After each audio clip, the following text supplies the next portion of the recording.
Deputy సీఎంతో collector, SP teleconference, petrol, diesel కొరత నివారణకు చర్యలు, స్వీయ గణనపై విస్తృత ప్రచారం, ఇలా పలు విశేషాలతో కూడిన కాకినాడ జిల్లా సమాచార లేఖను ఇప్పుడు విందాం. కాకినాడ జిల్లా పరిధిలో ఇకపై 2 నెలలకోసారి ప్రత్యేకంగా పర్యటిస్తానని, కాకినాడ, పిఠాపురం నియోజకవర్గాల ప్రజలతో మమేకమవుతూ నేరుగా వారి సమస్యలు తెలుసుకుంటారని ఉప ముఖ్యమంత్రి పవన్ కళ్యాణ్ స్పష్టం చేశారు. కాకినాడ జిల్లా పరిధిలో ప్రజా సమస్యల పరిష్కారం పట్ల ప్రత్యేక దృష్టి సారించాలని నిర్ణయించుకున్నట్టు ఆయన తెలిపారు. మంగళగిరిలోని క్యాంపు కార్యాలయంలో కాకినాడ జిల్లా collector MN Harendra Prasad, SP Bindu మాధవ్తో సమావేశమయ్యారు. కాకినాడ జిల్లాతో పాటు పిఠాపురం నియోజకవర్గ అభివృద్ధికి సంబంధించి పలు అంశాలపై దిశానిర్దేశం చేశారు. డొంక రోడ్ల అభివృద్ధి, మౌలిక వసతుల కల్పనపై ప్రత్యేక దృష్టి సారించాలని, జలజీవన్ మిషన్ లక్ష్యాలకు అనుగుణంగా ప్రతి ఇంటికి తాగునీరు అందించాలని, తాగునీటి సరఫరాలో ఎలాంటి ఇబ్బందులు తలెత్తకూడదని సూచించారు. జిల్లా పరిధిలో ఉన్న రోడ్లన్నీ పూర్తి స్థాయిలో అభివృద్ధి చేసేలా ప్రణాళికలు రూపొందించాలని పవన్ కళ్యాణ్ ఆదేశించారు. కాకినాడ ప్రభుత్వ ఆసుపత్రి సమీపంలో గల మహాత్మా జ్యోతిబా పూలే విగ్రహం వద్ద 200వ జయంతి వేడుకలను జిల్లా వెనుకబడిన తరగతుల సంక్షేమ శాఖ ఆధ్వర్యంలో ఘనంగా నిర్వహించారు. జిల్లా సాంఘిక సంక్షేమ శాఖ ఆధ్వర్యంలో బాబాసాహెబ్ డాక్టర్ బిఆర్ అంబేద్కర్ 135వ జయంతి వేడుకలు ఘనంగా జరిగాయి.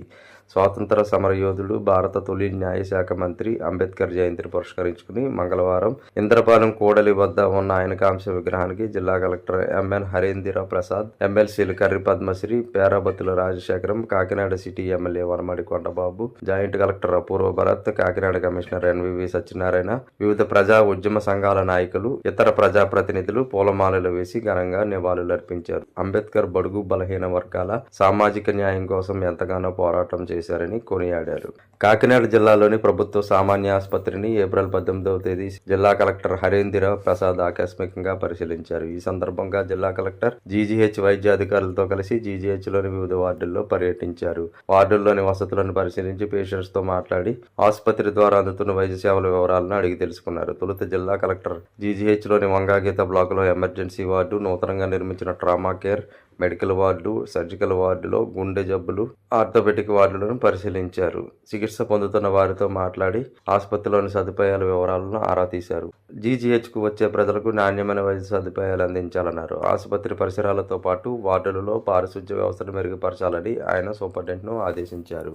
అగ్ని ప్రమాదాలు, వరదలు, ఇతర విపత్తుల సందర్భాలు, ఆస్తి ప్రాణ నష్టాలు జరగకుండా విశేష సేవలు అందిస్తున్న అగ్నిమాపక సిబ్బంది సేవలు వెలకెట్టలేనివని జిల్లా కలెక్టర్ ఎంఎన్ హరేంద్ర ప్రసాద్ పేర్కొన్నారు. జాతీయ అగ్నిమాపక దినోత్సవాన్ని పురస్కరించుకుని జిల్లా అగ్నిమాపక అధికారి కార్యాలయంలో జరిగిన ప్రత్యేక కార్యక్రమానికి జిల్లా కలెక్టర్ ముఖ్య అతిథిగా హాజరయ్యారు. ఈ అగ్నిమాపక సిబ్బంది గౌరవ వందనాన్ని జిల్లా కలెక్టర్ స్వీకరించారు. అగ్నిమాపక సేవా దినోత్సవం సందర్భంగా గత సంవత్సర కాలంలో దేశవ్యాప్తంగా అగ్నిమాపక శాఖలో పనిచేస్తూ విధి నిర్వహణ అమరులైన వారికి జిల్లా కలెక్టర్ అంజలి ఘటించారు.